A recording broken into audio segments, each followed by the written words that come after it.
a child for further education, employment, and independent living. And that includes their speech goals. Welcome to the Special Education Inner Circle podcast. I'm your host, Catherine Witcher, and if you've been around for any amount of time, you know that I'm always talking about how to do IEP resets and start to think about IEPs differently and how to really upgrade IEP goals to include the long-term thought process of further education, employment, independent living. Now we have to apply that strategy and find the tools and find the resources that can help us make sure that we are truly helping a child now and in the future. So as I'm looking for some of the best tools, I came across Sago Mini, which it's a whole thing. I'm going to put all the links in here. Okay. But today I'm going to mention to you this resource that I found called First Words. And First Words is an app, and it reminded me of why we need to focus more on our real world application when it comes to the area of communication and speech. So just to give you a little insight here, I watched my brother struggle with communication and speech throughout his school years. It was a big deal. I can remember going to speech therapy with my brother. You know, we'd sit and we'd watch through that one-way mirror, and I'd watch my brother practice his words. You know, being a special education teacher years ago, I had many different therapists, including speech therapists, coming in and out of the classroom and working on different activities and different things.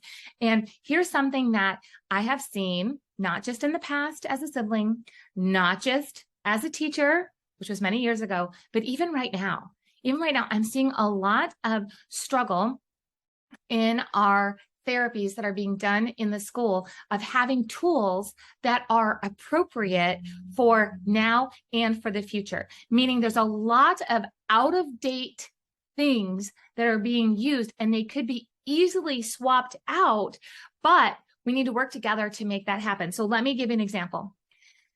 I have seen, and this is recently, I have seen prompts, meaning like cards that, you know, we're using like flashcards to help students. I've seen different kind of apps and just different computer programs and things that use visuals to help prompt using words and understanding communication in that. And I wrote them down to make sure that I mentioned all three of them. Ready? I've seen cassette players, as in this is how we listen to music. I have seen phones that no longer exist. Like you can't buy them anywhere. Okay. Kind of phones, like home phones. I get that some of us still have home phones. I don't know if you have a home phone, but home phones, but these are the kind of phones that they do not exist. You're not buying them anywhere. Okay. And I've seen taxi, which I get even with taxi. Yes, there's still taxis around, but what do we see more of? What do we see more of? Come on, Ubers and Lyfts, right? Like we need to expand outside of just a taxi of like, how do you get a ride to the airport? And we need to expand our language on that. So I'm seeing some outdated things that are being used. And so as I'm exploring some new resources and I'm figuring out what's out there, this First Words app is something that I think you should know about. And let me tell you that I'm just going to share with you some of the features of it. And I want you to think about how can you take this concept of leveling up and bringing communication into the now and into the future inside of your child or your students' IEPs. So here's the first thing is I love real world examples, right? Do you love real world examples, right? Like you're just like, okay, just show me how it needs to get done. Just show me. Like, don't tell me like in the pictures, oh, like when you get that instruction manual and it doesn't really look like the thing that's in front of you, like something from IKEA, and you're like, oh, like this is hard. Like, why can't you just show me the real thing? Or you could watch a video and it would, be much easier, right? Than following something that looks out of date or it's hard to connect with. So this app, First Words, has real video of kids who are working on their words, right? So they're saying things like their color words or their animals or different foods, and it's an actual child who is saying the words. And when you're interacting with this app, you can speak back to the app, right? And if you say the word correctly and even close to correctly, because I played around with it a little bit here, so I made sure that I said things not perfectly, I get some confetti and I get some stars and I get to move on to the next word. Here's what also is interesting. when I was using this app, because I'm like, there's going to be some students that they're not going to get their confetti and stars for saying the words just right, right? So, but there's like an errorless learning opportunity in there, which means that if you're trying, it takes longer to get to the next word, but you can still move on to the next thing. So the frustration level can be a little bit lower. So I love that. So let's make sure that instead of using things like old-fashioned flashcards that have like cassette players and phones that don't even exist right now, right? Let's make sure that we're using things that are real, that our students, that our children can connect with, real life examples. And here's the other thing. I want to make sure that we bring some fun into it too. I don't know why we have just kind of stuck in special education to this concept of like, we have to work on the hardest things all the time. And, you know, we get to this frustration level and it's like, how hard can you keep going, you know, working towards these goals? Let's add some fun into it. So when I was using this app and I was looking at the real videos and I'm, you know, playing around with it and I'm saying my color words and I'm doing that. And I got to a certain part and all of a sudden I was like, whoa, what is that? And there was a filter on my face, like the camera turned on and there was this filter, kind of like a Snapchat filter. And it totally surprised me. And I was like, this is so cute. I love this. Okay. So interaction and making sure that we have games, that is part of now and that is part of the future.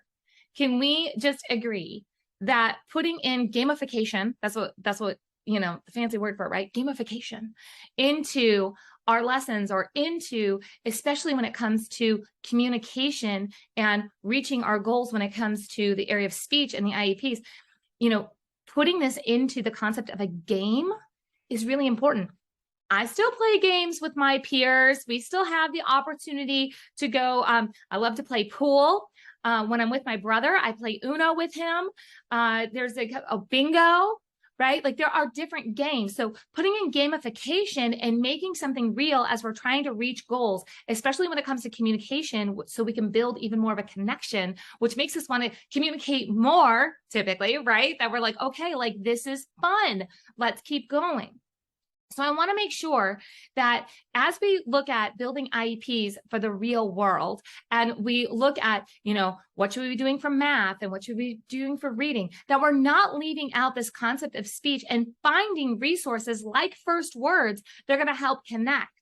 There's one more thing that I just have to give a shout out for First Words. So I went down that whole like research path, right? Where I'm like, okay, what else do they have? I'm going to share another resource on another podcast that they have, but I want you to go check out Sago Mini. Just go to their website and look at all the cool things or go to their Instagram. They actually have a show now that is streaming on Apple Plus. And I was like, wait a minute. So the show coordinates with the app. So then the child is working on, you know, their speech production and working on their pronunciation, and they're playing games, and the Snapchat filter actually matched. I'm calling it a Snapchat filter. That's just me, but it's, you know, this filter, right? And it matches the TV show. I'm like, this is all a bunch of layers that I know is going to add another layer of fun and connection for so many students. But we have to get creative and look for this. You have to be that teacher or that parent that's just, you know, just saying, I'm not going to get stuck anymore. I'm not going to get stuck in just using what I have. I'm going to make sure that I'm moving forward and I'm saying, what is possible? What is possible for us to look at? How are we going to apply this long-term? What's going to make this stick? And that's making sure that we have some preferred activities, that we're integrating fun, that we have this gamification, and that it's real. That it's real application, that we're letting go of the old school materials that just don't make sense anymore.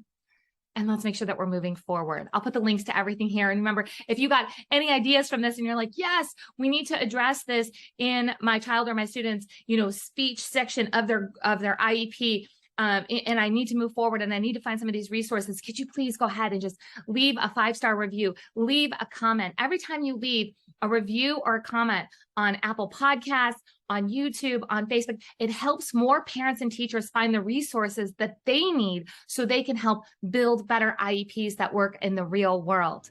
All right, everyone, I'll talk to you next time.